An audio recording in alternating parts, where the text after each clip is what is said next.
Craving your next action-packed adventure? Audible delivers thrills of every kind on your command, like Project Hail Mary by Andy Weir, where a lone astronaut must save humanity from extinction, narrated with stunning intensity by Ray Porter. From electrifying suspense and daring quest to spine-tingling horror and romance in far-off realms, unleash your adventurous side with gripping titles that'll keep you guessing.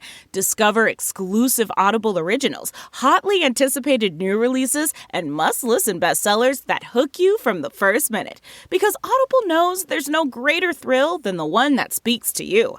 Discover what lies beyond the edge of your seat. Start your free 30-day trial at audible.com/WonderyUS. That's audible.com/WonderyUS. We see you getting after your fitness goals. But what about those money goals? You can count on Credit Karma for a clear view of your finances and your progress, helping you see results so you can keep checking off those financial personal bests and find your way to money. Progress never felt so good. Download the Intuit Credit Karma app and start achieving your money goals today. Intuit Credit Karma. Karma you can count on. Edit audio.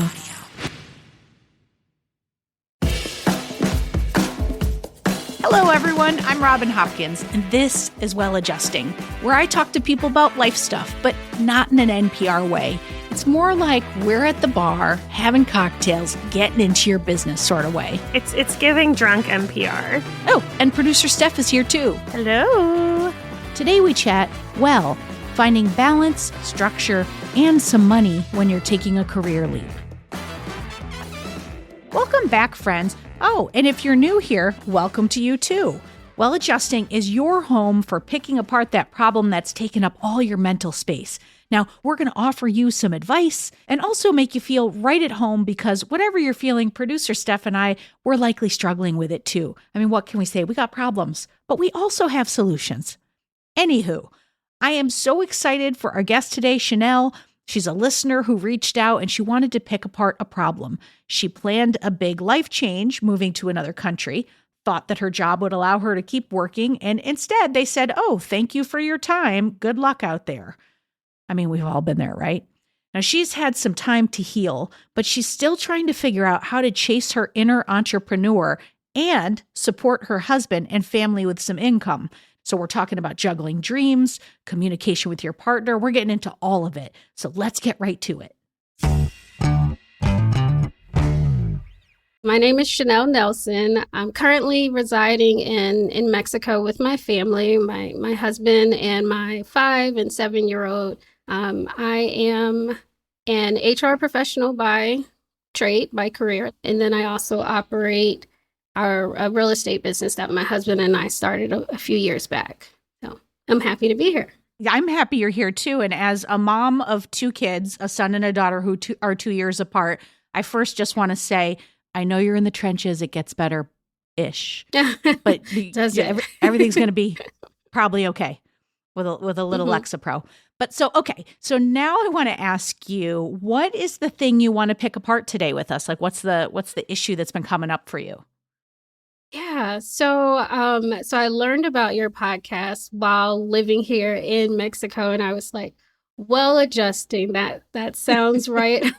Right about where I'm at. I'm in transition since moving here. I'm no longer working full-time. I was working for a full-time startup and am no longer doing that. And so I've been transitioning and adjusting.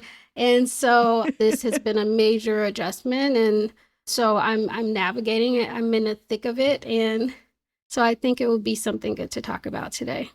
Okay, so I'm going to ask you a few questions for background so that we're all on the same page. Did you leave voluntarily? Was it connected to your move? Because it's like everyone I know, myself included, is like between gigs and often not because I wanted it to be the case. Just speaking for myself here. Sure. It definitely was not something I wanted. It was never in the plans. Long term, yes. The whole goal with moving to Mexico was kind of to slow down a little bit, get myself and my husband to a point where work was optional. We were able to do the things that we were passionate about doing, be present for our children. And so Down the road, yes, I considered not working and working on my own terms. But my employer, or my prior employer, who was a global remote first company, never would have considered that they would not had honored this move. And it was strange because the year prior, so 2023, I had worked from Mexico for probably about a month and a half. And so I brought it to their attention in March to say, hey, I'm going to do that thing I did last year again, but I don't really have a time frame on when I'm going to return.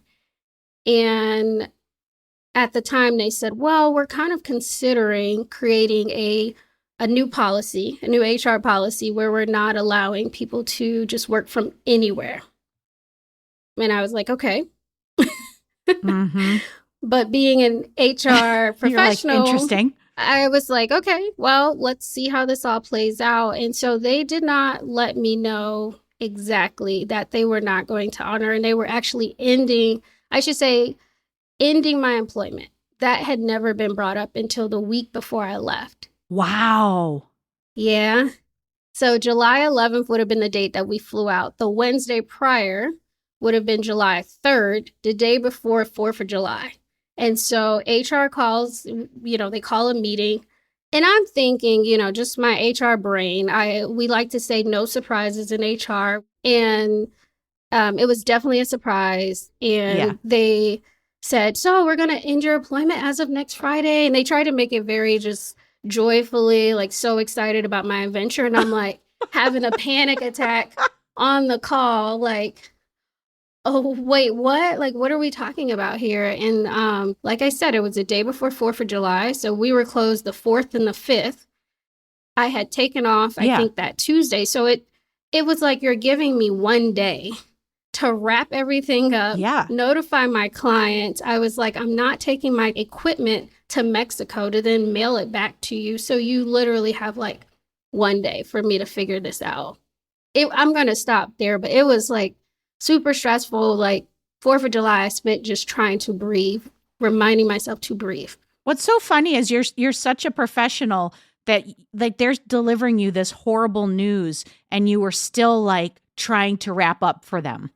Like that's just like, that's just indicative of it sounds like of who you are. A lot of people say that to me, and it never crossed my mind that I wouldn't. Yeah, of course. But a lot of my coworkers was like, just to hell with them. Just, don't worry about it. Why do you care? And I'm just like, because I do. Yeah. Which is a lovely trait that's going to move you to your next thing. But so like in a nutshell, what I'm hearing is unexpected, crappy, and all of a sudden you're like you have 2 young kids and you're in another country. Like that is no small stressor. And I love though that you said that you spent a day breathing, because like that'd be the first thing like we all know we need to do, but we forget to do.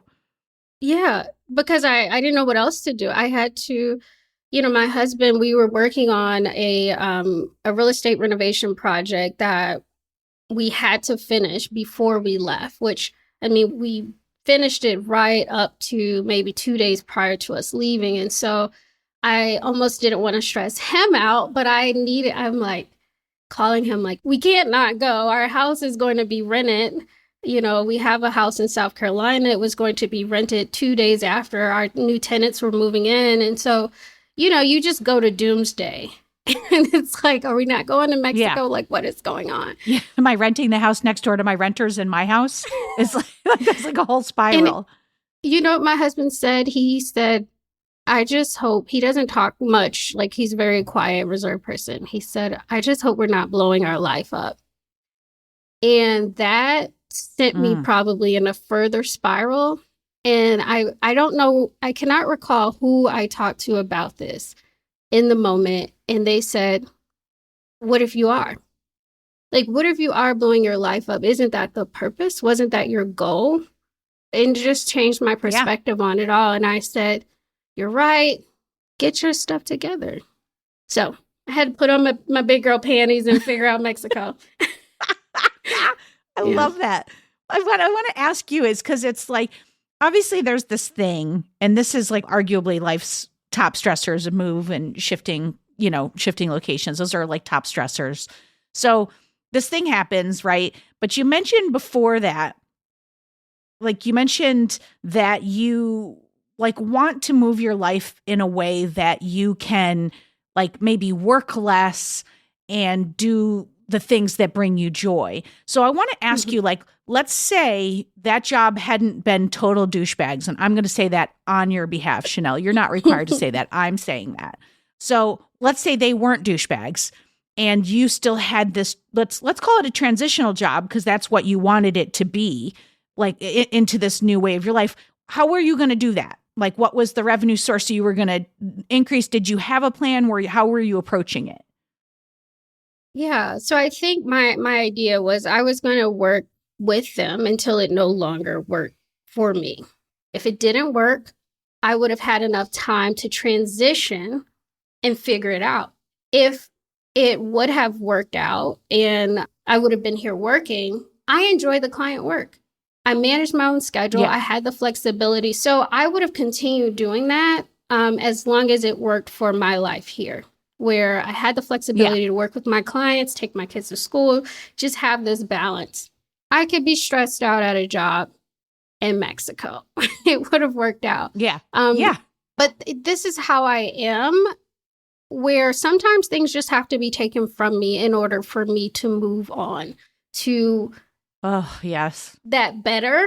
Or, it's like really betting on myself. I'm kind of like halfway in, halfway out, like, oh, I've worked for these great companies. I can do this for myself, but yet I'm still staying and doing it for someone else. What I love about this is you didn't start off just being like, and then this happened, and I'm so mad about this. You were just like, this did happen, and I recognize I want these other things. And so I think what I'm thinking is, to a certain extent, it might be a moment, and I don't quite have enough information. That's why I'm saying might be a moment to just be like, let's light some kind of fire. Let's light a candle. Let's have some kind of ceremony that the universe gave you the thing that you needed, which you already recognize, which is fantastic, to move on.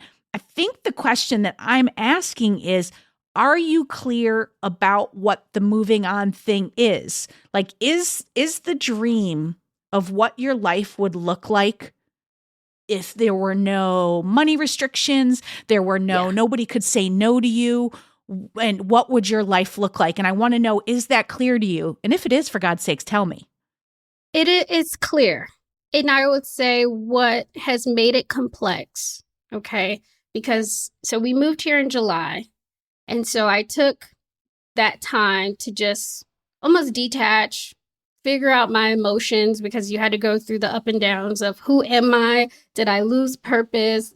Am I just a mom? All these things. Of course, with me not working now, my husband is expecting me to do more, and I'm, one part enjoying it and the other part, like, I could do more. I was like sitting in, not just the laundry really lady. important meetings. Exactly. You start to like all those things that I was already doing, but doing while I was working, you just start to question your worth and your value. And so I had to deal with a lot of that. So I think I got to a place where I was comfortable with, I know who I am. This is a season of my life. I want to be present for my children. I will not let society's expectation or whatever the perception is. I'm not going to put that on myself. But then my husband is like, I still wasn't expecting you to lose your paycheck that quick. And you're like, me either. Yeah. And so he's like, I kind of need you to work for at least a year. It would help me a lot if you worked for at least a year. And so what I was seeing was, okay, me trying to get something to just supplement income, but also being super picky because, again, I have healed and I'm in a new place and I'm not just going to do anything. And him looking at the clock, like, when are you going to step up to the plate to start helping? And that's kind of where I was at and why I even started like in January saying, and I'm going to get to your question, I promise, Robin. I love it. I have faith in you, Chanel. I know it's coming.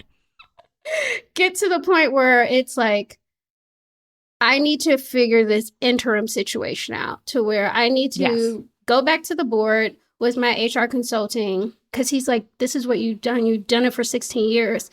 Do what you've done. I know you have these other aspirations and things that you want to do, but right now, do what you know so you can get income. Help me.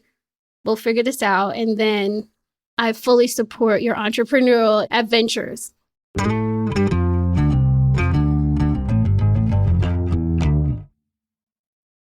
Are you looking for a new job or want a career change? Look no further than Monster.com. Need a little help standing out? Our expert resume writing services will make sure you shine.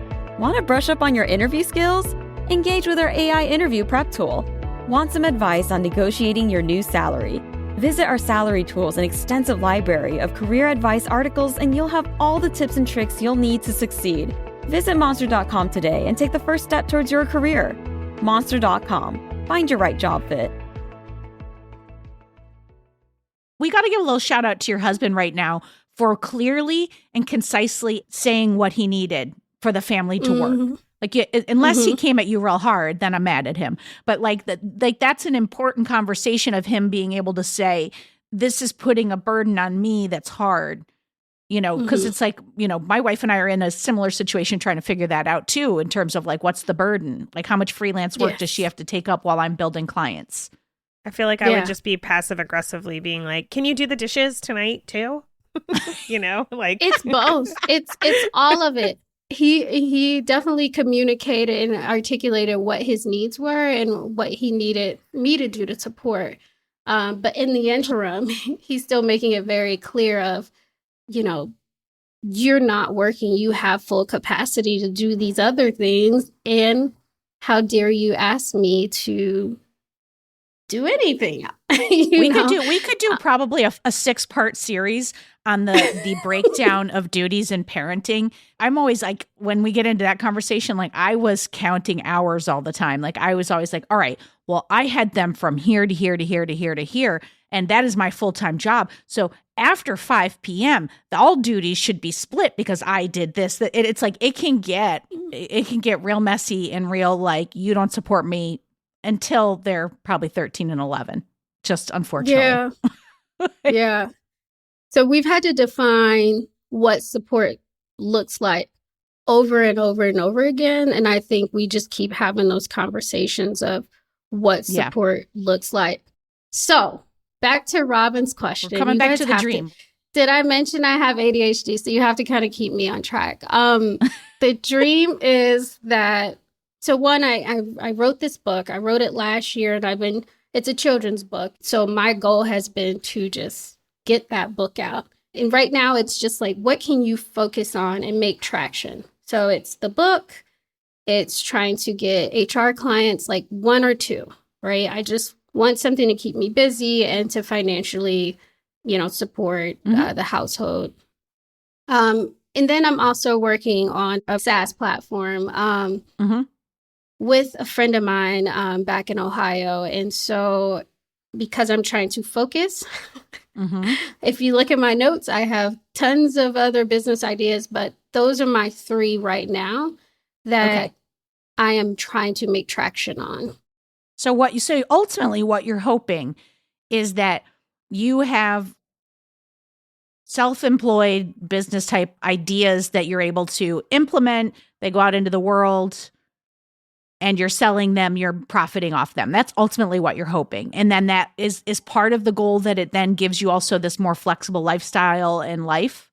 Yes, for sure. Okay, so well then I want to ask you this, because sometimes people have career paths that don't lend themselves to freelance. You know, it's like maybe you're a stockbroker. You either work for Merrill Lynch or you don't. Like you're not doing that. I mean, you guess you could be a day trader, but I can think of no faster path to bankruptcy than that. But, you know, that's just my opinion. So, you know, you have 16 years of experience of a place where you can be freelance, where you can be like, I need more money now. I can do less because I'm in production on the book. I need less money now so I can dial in on my SaaS platform. You know, you have a flexible job. So it makes me want to ask this question, which is, how are your organizational skills for being able to hold multiple things at once? Because unless there's some lottery winning.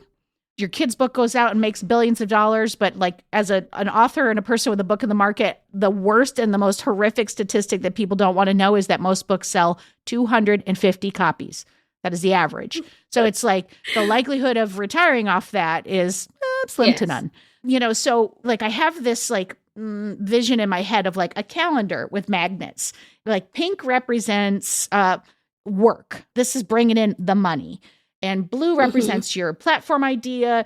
Red represents the thing. And you look at your day, and in this day, you have a 3-hour block that is pink, a 1-hour block that is blue, and a half hour that is red. The next day, you got 3 hours that's red. So it's like, how do you generally do with that kind of setup?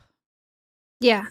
So I'm actually really good at organizing and managing when I have more to do than less. Yes. And like that's so kind true. of the problem now, where I have so much time, like free time, we'll say. It's like, I could do that tomorrow.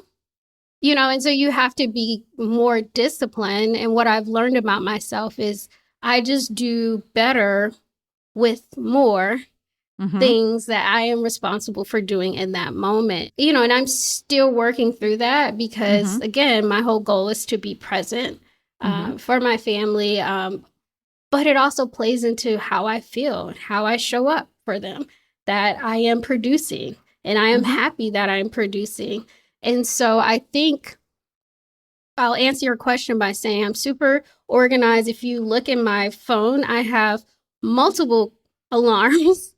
So it'll say, Tuesday, Thursday, you're spending 2 hours on this. And so that's kind of how I have my alarm set up. And they have to remind me. I have an alarm to remind me to eat, an alarm to remind me to work out. I love it. You're speaking Steph's language right now. Well, I want to ask you a question, okay? I have this instinct, but I want to ask you how this feels when I say this, about asking you to approach it a little more mathematically, okay? So you know your monthly expenses, you know what your husband brings in, and do you know what he's asking of you? Is it 25%? Is it 50% of your old salary? So I'm wondering, is there a conversation that needs to be had of what number would help take the pressure off you, would start to balance things out, would still allow me to have my entrepreneur heart? Because I suspect that the answer here is not, he's like, give me a year and then you go be you. But I don't hear a solution in that, because a year from now, you're still going to have the same bills and kids only get more expensive, which really sucks. I'm sorry, because then they turn into little adults with grown-up size shoes. And so if you knew 25%, you could say, all right, then that means I need to get one client or a number of clients to equal this amount of money. And then I can make blocks from the rest of the time to go after the thing that is my heart. And then money might be coming, and then you could take your foot off the gas, but it would be like a give and take between clients and your business ideas. No, that's completely fair question. So what I should say is the reason that he's asking for a year, one, again, he wasn't prepared for me to not be bringing in income, but we finance all of our own real estate projects. And so the project that we had just completed, we're kind of in our own debt for it. And so the goal, like instead you're flipping houses? We're not flipping it. Like we purchased the property and spent maybe $150K to renovate it. And so that $150K, we didn't borrow it from anyone. So we're just trying to pay ourselves back from that. And so what he's decided, I think going into it, I thought we would just refi and kind of suck up the cost. But and then the Fed was like, JK, we're not dropping the rates. Well, he wants to also just aggressively pay it off so that we have more income coming in. And so I was like, well, you kind of decided that. Interesting. So like you two aren't on the same page. So to answer your question, no, I don't have that number. It's probably a good question to ask. Like, what is that number? So that I could start planning, okay, well, I need one client or two. Now I need 2 clients based on what you're asking me to bring in. But I do know what that number is that he's trying to tackle by this summer. I Okay. do know what that number is. So in his mind, he's probably like, however much you can throw at this to get it paid off is where I want us to be. But you can see, Chanel, that there's a disconnect between the two of you right now, right? You can see Yeah. that you guys are each, like, you're playing football, he's playing baseball. I hate a sports metaphor, but my point for the sports metaphor is that there's different rules governing those two different games. And so, like, I feel like this is not one of those problems like, do we have a baby or not, where only one person can win. This is a problem where you guys can actually meet in the middle. And you might be able to say to him, like, I understand that you don't like this debt and you want to be aggressively done by this summer, but what happens if it's next summer and we go easier on ourselves while our kids are young and our quality of life? Like, I do think that the first course of action for you is you two to have a respectful, level set conversation over however long it takes, so you each feel heard and you each get what you need to feel, because money always triggers bigger underlying issues, safety, like safety, safety, Yes. Safety. yeah, so Yes. I think that has to be the first course of action, or consider it being the first course of action. No. It agree. Yeah. And I think when we've talked about it previously, it's more so he's like, I want to have my day free, almost like you have it. He's an artist, fine art major, so he wants to paint. I want him to paint. He's an amazing person when he's doing what he loves to do. And so I think he wants to work with clients on his own terms again, and not be so stressed to, like, I have to bring this certain income in. Like, so I'm trying to get there quicker. So yeah, I agree. Yeah. I just feel like you two are both hustlers and you're both long-term planners who are entrepreneurs at heart and artists, like all of that. You both have that. I wonder if it would make sense for you each to just like go off and like write down your perfect world scenario, how the money works, when things are paid off, like what it is, and then sit down and have almost like a summit. This is what it would look like for me, and this is what it would look like for me. Because I was just thinking about Mary. I was like, my poor, like, I'm out here trying to start up businesses and I'm taking clients on, but like, and I have a backstop. I have all these things in place. However, my girl's out there with the full-time job and doing freelance. I'm like, keep it up, babe. I'm like, that freelance work pays for our vacations, or if Henry has to have braces. And then I'm like, oh, am I being fair? And I'm like, maybe I need to go back and we should have a conversation. So I think that is really first line of defense, because not everybody gets to go first. But also, in my case, Mary doesn't want to go, so it's fine. But I should probably check in. So, it's like, I just think it's a smart place to start. Yeah, and it makes it like come from a place of like teamwork rather than it being your thing, like you having to get a job so that you can pay off your, or not debt, get back to where you were when you had your savings is like, I feel like we're looking at it as like, okay, how do we get you a job? And it's like your thing and you have to save the money. But then having that conversation, it's like, okay, well, this is ours together. Like, how are we approaching this? Like, what if my goal for this year is taking, Saturdays off to work on my business that I want to get off the ground? Like, that can be part of it. And it makes it like more of a you both solving the problem rather than like this just being given to you to fix. Yeah. How's that sit with you? It sits well with me. My husband and our personalities are completely opposite too. So he's also, and I know you all don't know him or me, you're meeting me as well, but he's very introverted, very much like, I'm good with whatever Chanel says until I'm not good with it. Right.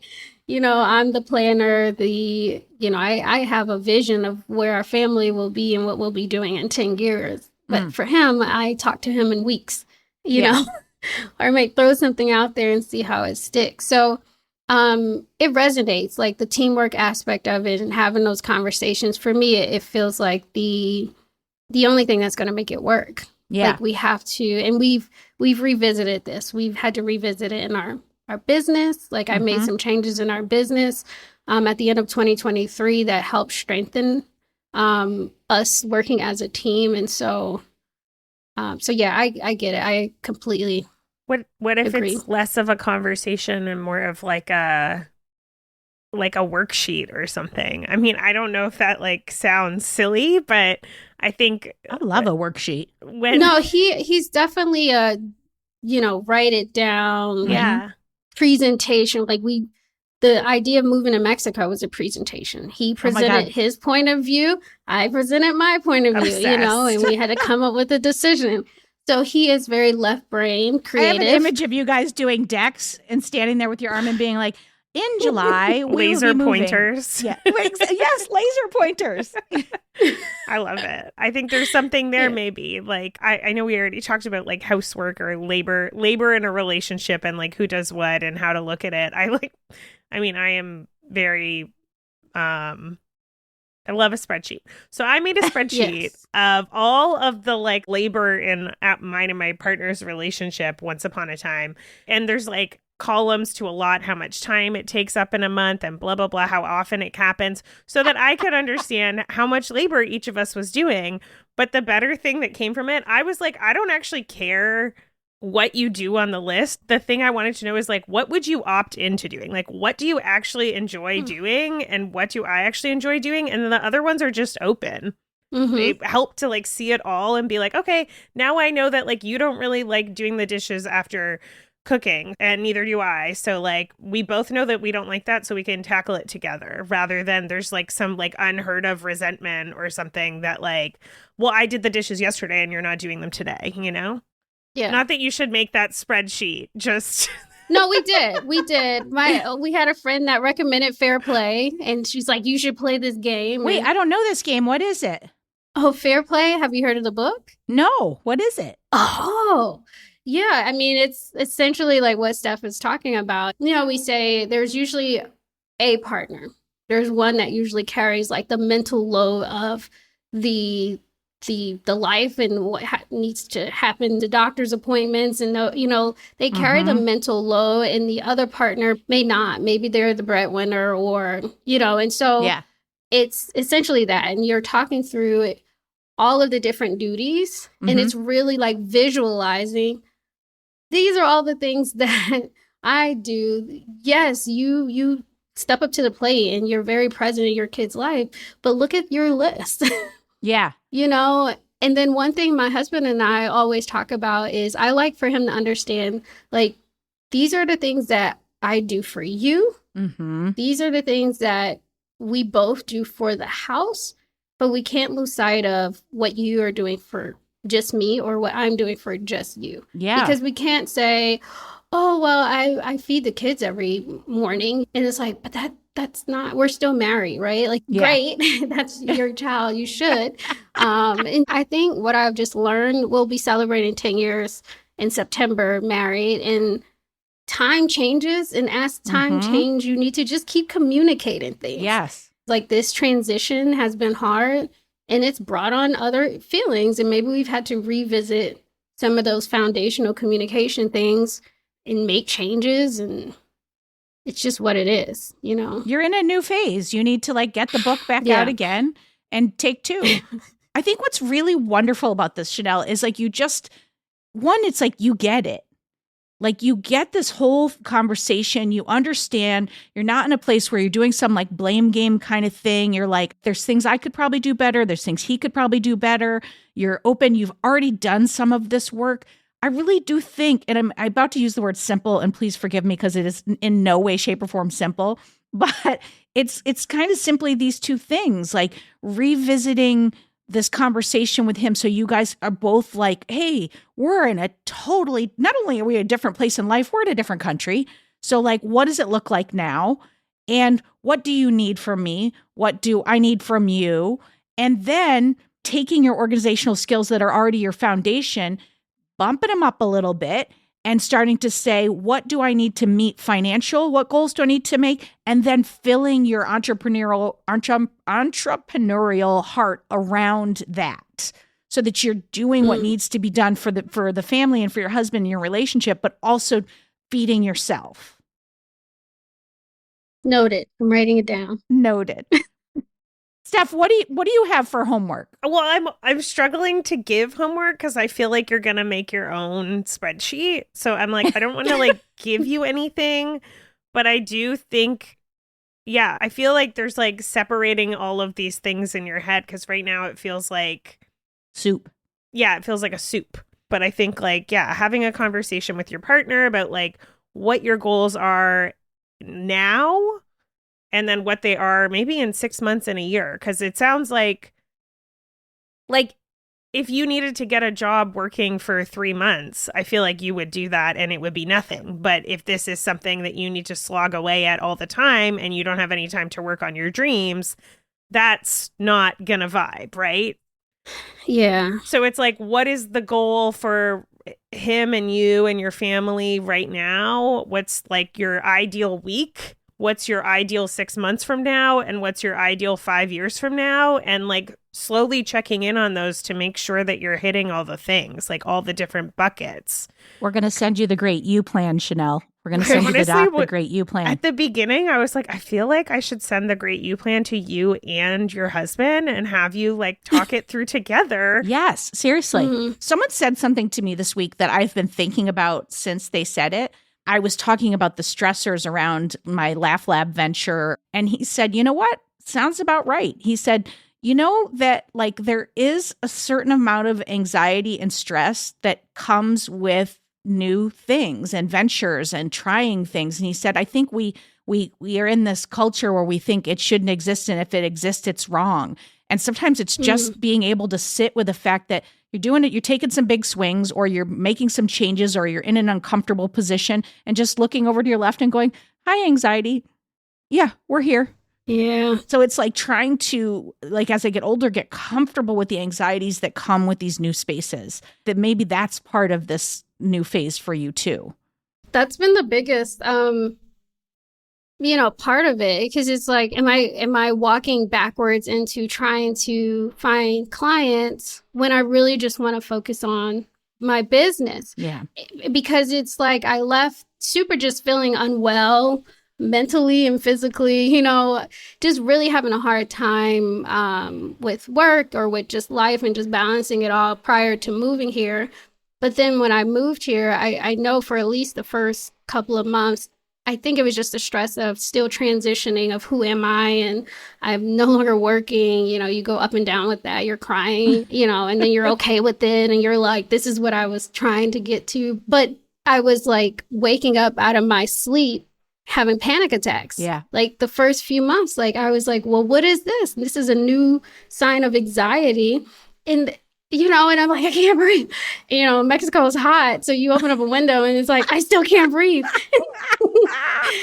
So then I got comfortable with it for Michael to now say, well, I kind of want you to help out. And so then, yeah, it's like, Well, he probably couldn't be uncomfortable when you were uncomfortable. There isn't room for two people to be freaking out. And as soon as you got your feet on the ground, he was like, okay, then. So now I've been also having some anxiety.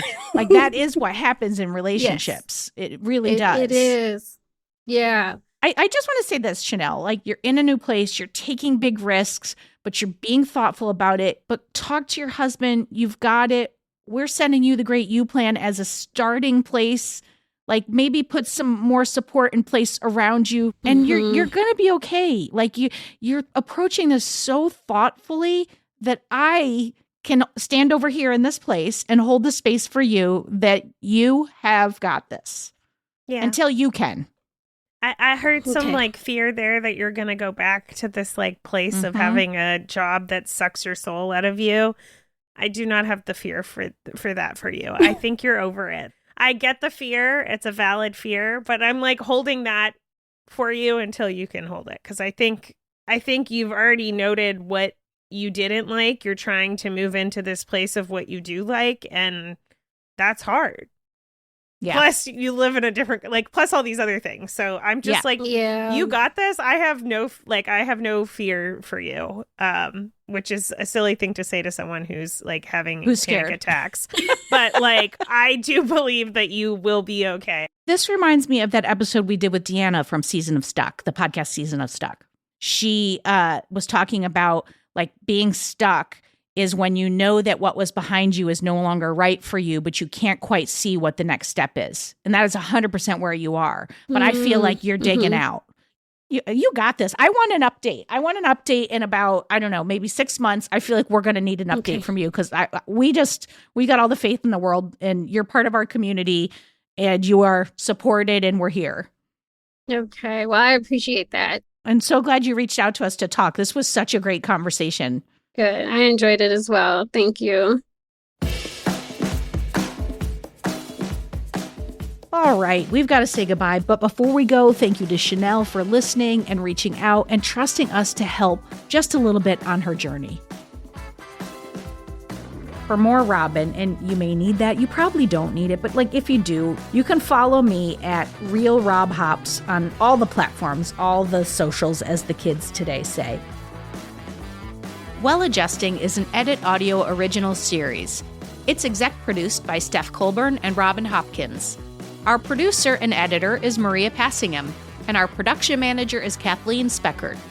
Thank you to the entire Edit Audio team and to you for listening.